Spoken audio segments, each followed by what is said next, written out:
क्या आप अपने बच्चे के उज्जवल भविष्य की तलाश में हैं? तो आइए ज्ञानदीप पब्लिक स्कूल में। ज्ञानदीप पब्लिक स्कूल क्षेत्र का एकमात्र पूर्णतः अंग्रेजी माध्यम का विद्यालय है, जहां कक्षा नर्सरी से कक्षा 12वीं तक की शिक्षा प्रदान की जाती है। यहां अनुभवी एवं समर्पित शिक्षकों द्वारा CBSE पाठ्यक्रम पर आधारित आधुनिक तकनीक के साथ गुणवत्तापूर्ण शिक्षा प्रदान की जाती है और अन्य शैक्षिक गतिविधियों पर विशेष ध्यान दिया जाता है।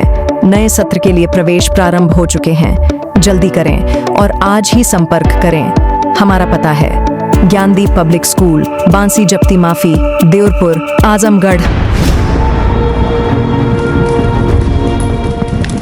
सर, प्रदेश में स्मार्ट मीटरों की तेज रफ्तार और बिजली बिल में अचानक से बढ़ोतरी को लेकर जनता में काफी आक्रोश है। माननीय के शर्मा जी जो ऊर्जा मंत्री हैं, आज के 15 दिन पहले ही उन्होंने आदेश जारी कर दिया है कि स्मार्ट मीटर को लेकर कोई अधिकारी कर्मचारी अगर किसी गांव के किसी व्यक्ति को तंग करता है तो परेशान होने की जरूरत नहीं है। उसको कह दीजिए कि हम बिजली जलाएंगे, जो करना है वो करें। स्पष्ट आदेश हो गया है कि स्मार्ट मीटर के संबंध में कोई किसी को परेशान नहीं करेगा।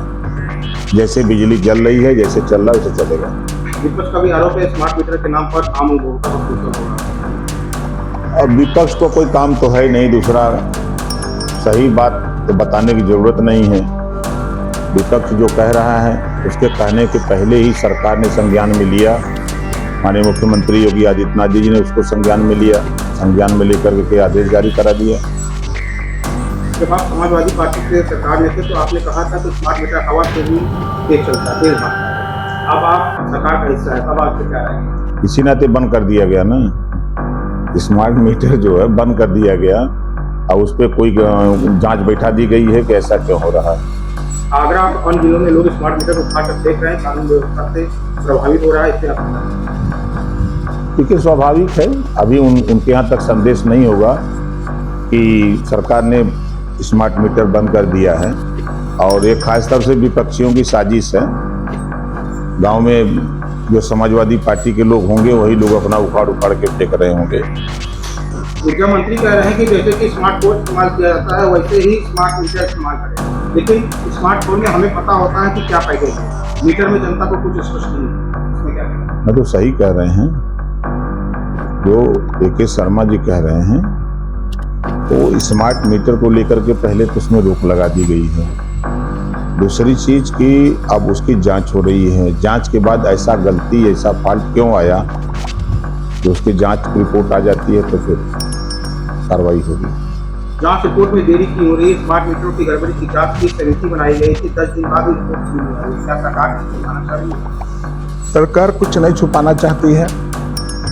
जो कमेटी में बनाए गए हैं उनको और भी काम होंगे, जल्दी रिपोर्ट देंगे। ऊर्जा मंत्री ने कहा कि 1 किलोवाट और 2 किलोवाट वालों को राहत देने की बात कही, लेकिन क्या ये पर्याप्त है? क्या आपकी पार्टी बड़े स्तर पर बिजली विभाग माफी या दरों में कमी लाने की कोशिश है? ये निश्चित है कि गरीब परेशान न हो, आम जन को कोई दिक्कत न हो, सुचारू रूप से बिजली मिले। समाजवादी पार्टी की सरकार थी तो उस समय बिजली 6 घंटे 5 घंटे मिलती थी। आज बिजली 18 घंटे 16 घंटे 20 घंटे 22 घंटे तहसीलों में, शहरों में, गाँवों में इस तरह की बिजली मिल रही है। अगर उस समय के रेट को जो जोड़ेंगे और आज के रेट को जोड़ेंगे उन्हीं के रेशियो से, तो बिजली सस्ती है। विपक्ष ये भी कह रहा है कि स्मार्ट मीटर एनडीए सरकार के ताबूत में आखिरी कील साबित हो रही है। विपक्ष कहीं खड़े नहीं दिख रहा है। कल काउंटिंग हो रही है बंगाल में, अब देखिएगा विपक्ष कहाँ खड़ा हो रहा है। कमर्शियल गैस सिलेंडर है जो की दामों में वृद्धि हुई है, छोटे व्यापारियों और दुकानदार के लिए आप सरकार किस तरह से? निश्चित है कि जब अंतरराष्ट्रीय मार्केट में LPG का दाम बढ़ता है, गैस का दाम बढ़ता है, तो निश्चित है कि उसका दाम बढ़ता है। लेकिन सरकार ने जो घरेलू गैस सिलेंडर है उस पर ध्यान रखते हुए उसका दाम नहीं बढ़ाया।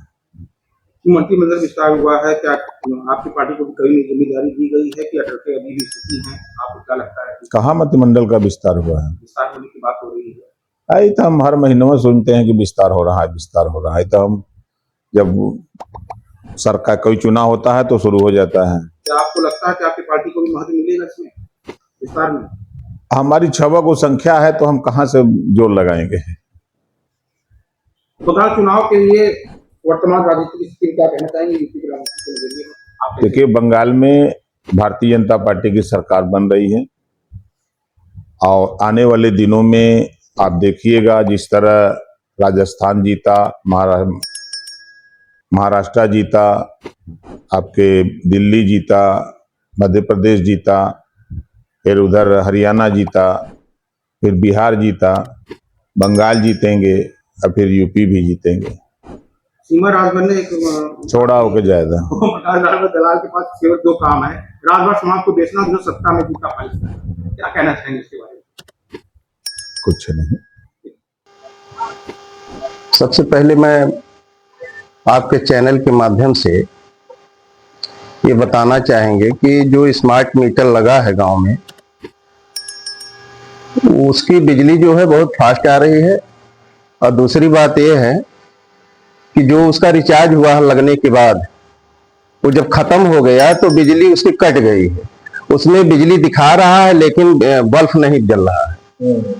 और उसका जो बिल है, अगर लोग भरना चाह रहे हैं 1500 में काम चल जाए तो उस तरह से नहीं चल रहा है।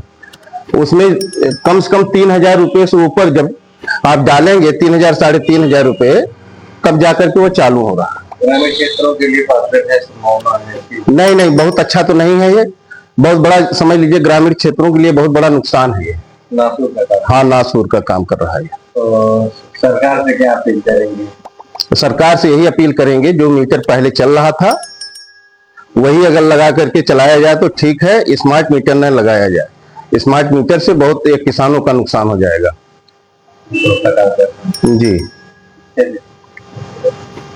इसके प्रायोजक हैं एडवांस कंप्यूटर, निकट इंडियन बैंक, बूढ़नपुर, आजमगढ़। यदि आप अपनी बच्चे को कंप्यूटर की उत्तम शिक्षा देना चाहते हैं तो तुरंत संपर्क करें।